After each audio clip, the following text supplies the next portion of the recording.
কি হচ্ছে? চোকার্সরা জিতলো কি করে? আজকে সকালবেলা সাউথ আফ্রিকা জিতে গেছে, ওয়েস্ট ইন্ডিজকে হারিয়ে দিয়েছে এবং কোয়ালিফাই করে গেছে টি-20 ওয়ার্ল্ড কাপের সেমিফাইনালের জন্য। কালকে ইউএসএকে হারিয়ে অলরেডি ইংল্যান্ড উঠে গেছে। ইংল্যান্ডের রান রেট সব থেকে ভালো, +1.9 কাছাকাছি, এবং আজকে সাউথ আফ্রিকা জেতার পর মেবি সাউথ আফ্রিকা 1.8 কাছাকাছি থাকবে, কিন্তু একই ইংল্যান্ডই থাকবে, দুটো সাউথ আফ্রিকায় থাকবে, এতটা শিওর। আজকে ওয়েস্ট ইন্ডিজ ভালো বোলিং করেনি। বৃষ্টি হয়েছিল, ডিএলএস মেথডে 17 ওভারে ম্যাচ হয়েছিল, 124 মতো টার্গেট ছিল, কিন্তু ডিফেন্ড করা যেত।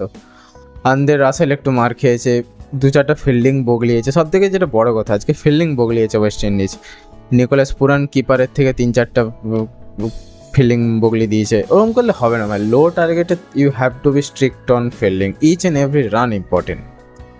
কালকে সেম ইউএসএও যে ডমিনেটিং খেলা খেলে এসেছিল থ্রু আউট দ্য টুর্নামেন্ট, কালকে ইংল্যান্ড নাঙ্গা করে ছেড়ে দিয়েছে। জস বাটলার তুলে 6 মেরেছে নেত্রাওয়ালকারকে, তুলে লেজের মাঠের বাইরে বের করে দিয়েছে একটা বলকে। সে কত 102-3 মিটারের মতো 6 ছিল, যে 6টা আশা করি তোমরা সবাই দেখেছো।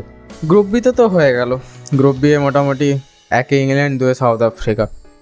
এরপরে আসি আমাদের গ্রুপে, যেখানে চলছে বাওয়াল।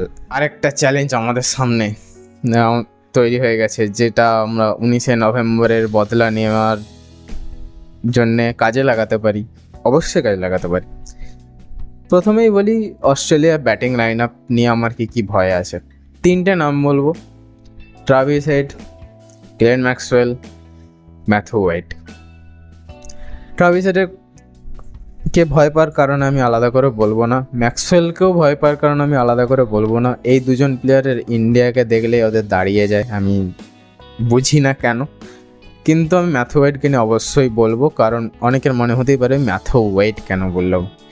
তোমরা ম্যাথু ওয়েডের প্রিভিয়াস ইন্ডিয়ার বিরুদ্ধে ইনিংসগুলো দেখে নাও, কোনোটাই 30, 35, 40 রানের কম করেনি। যদি কোনোভাবে 20 বলে 40 রান করে দেয়, ওর বিপদ রাখতে জায়গা পাবো না আমরা, কোনোভাবে যদি করে দেয়। হ্যাঁ মানছি, পিচ ভালো, পিচে রান হবে, ফ্ল্যাট পিচ, মোটামুটি ফ্ল্যাট পিচ, স্পিনও হয়ে যাবে। পর সেন্ট লুসিয়াতে খেলা আছে, স্পিন হয়ে যাবে। আমরা মেবি 2টো স্পিনার কি 3টে স্পিনার নিয়েও নামতে পারে। আমার মনে হয় না আজকে 3টে স্পিনার নিয়ে নামার বুদ্ধিমানে কাজ হবে। আমি মনে করবো আজকে সিরাজকে খেলানো উচিত, বা রোহিত শর্মাকে বিশ্বাস হয় না 3টা স্পিনার। হয়তো রোহিত শর্মার মাথায় অন্য থিওরি চলবে যে স্পিনেই আটকে যাবে, স্পিনে মিচেল মার্স আটকাবে, স্পিনে ট্রাভিস হেড আটকাবে, স্পিনে ম্যাক্সওয়েল বোল্ড হতে পারে। তো হতে পারে আজকে 3টে স্পিনার আজকেও হতে পারে, কোনো এমন কিছু ব্যাপার নয়। যদি ব্যাটিং লাইনে দিয়ে বলতে চাই, ইন্ডিয়ার চেঞ্জ করার খুব একটা দরকার নেই, সবাই রান করছে। শিবম দুবেও রান পেয়ে গেছে, স্কাইও রান পেয়ে গেছে। হ্যাঁ, আগের দিন রান করতে পারেনি বাংলাদেশের বিরুদ্ধে, ঠিক আছে, বাট টেন্স মোমেন্টে আই গেস অস্ট্রেলিয়ার বিরুদ্ধে এই পিচে রান করে দেবে স্কাই, ভরসা আছে, বিশ্বাস আছে। এবার যদি না হয় তাহলে সেটা তো আলাদা কথা।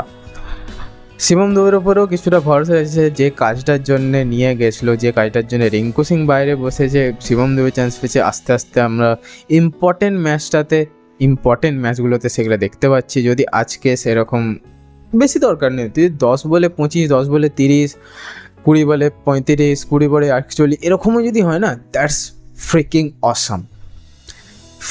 অসাম। এবং আমার সাজেশন, সম্পূর্ণ যা বলছি এই চ্যানেলে সম্পূর্ণ আমার নিজস্ব পার্সোনাল পয়েন্ট অফ ভিউ, কেউ অন্য কারোর সাথে মেলানোর কোনো দরকার নেই। আমি বলছি আমার মতে আজকে জাদেজাকে না খেলিয়ে চাহালকে একটা চান্স দেওয়া উচিত। কারণ দেখ ভাই, জাদেজা এমনিতেও ব্যাটিংয়ে কিছু করছে না, জাদেজার পর্যন্ত ব্যাটিং যাচ্ছেও না।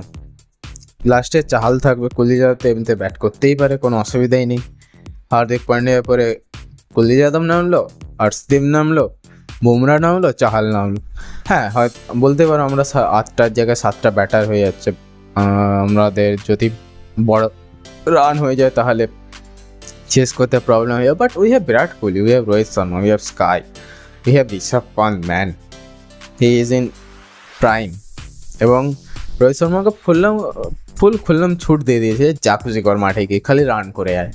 এটা আমি শিওর। পুরো খোল্লা ছুট দিয়েছে এবং দেওয়া উচিত, একজনকে ফ্রি মাইন্ডে দেওয়া উচিত, তবেই মিডিল ওভারগুলোতে রান হবে না তো টুকটাক সিঙ্গেল ডাবল ইজ ইম্পর্টেন্ট। এটা যত ব্যাটসম্যান, যত মহান batsman, great batsman, the great Sachin Tendulkar, the king Virat Kohli, যে কোনো গ্রেট ব্যাটসম্যান তারা একটা 6 মারার পর ট্যাপ করে সিঙ্গেল নেয়, 2-4 মারার পর ট্যাপ করেছে। সিঙ্গেল নেওয়া খুব important, running between the wickets it's very very very important. Prediction করে লাভ নেই, রোহিত শর্মার কোনো ঠিক নেই, রোহিত শর্মা যা করবে যা ভাববে নিজে করবে। আমরা কি করতে পারি, আমরা সন্ধ্যা 8টার সময় যে ডিসনি প্লাস হটস্টার বসে খুলে ইন্ডিয়াকে সাপোর্ট করতে পারি, সেটা তো করবে, সেটা নিয়ে কোনো সন্দেহ নেই। আজকে যদি কেউ ইন্ডিয়ার বিরুদ্ধে গিয়ে অস্ট্রেলিয়াকে সব আছে ভাই, অনেক চুতিয়া আছে যারা ইন্ডিয়ার বিরুদ্ধে গিয়ে আজকে ওয়ার্ল্ড কাপ ফাইনালে ভাই অস্ট্রেলিয়াকে সাপোর্ট করেছে, এরকম আমি 2-3 জনকে চিনি, জানি না কীভাবে হয়। ভিডিও ভালো লাগলে ভিডিওকে লাইক করবে। আর কি মনে হয় 29 তারিখে আমরা ফাইনালে ইন্ডিয়াকে দেখতে পেতে পারি না সেটাও কমেন্ট করে যাবে। 27 তারিখ সেমিফাইনাল হবে কি হবে না সেটাও কমেন্ট করে যাবে। এবং প্লিজ ভাইকে সাপোর্ট করো, সাবস্ক্রাইব করে যাও।